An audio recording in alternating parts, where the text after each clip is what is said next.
Have you heard about the advantages of drinking lemon water every day? Well, in this video, we'll teach you about an even better lemon water. There are so many benefits of this recipe that we'll just summarize them in a few bullet points. Sweetens bad breath, strengthens the immune system, prevents colds and flu, increases energy levels, improves digestion, accelerates the metabolism, balances pH levels, cleanses the skin, improves mood, tones the lymphatic system. The recipe for this special lemon water is simple. We're going to teach you how to make it step by step. Ideally, you should drink it in the morning before breakfast. Look at how easy it is. Ingredients: 6 lemons, pure honey, 1/2 liter of filtered water.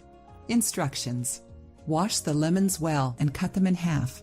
Next, put them in boiling water for 3 minutes.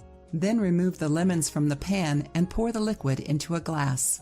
Add honey and enjoy the delicious drink. What's left over you can store in a glass bottle in the refrigerator.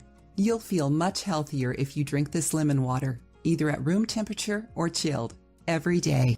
If you liked the video, give it a thumbs up and share it with your friends. For more recipes and tips, subscribe to the channel.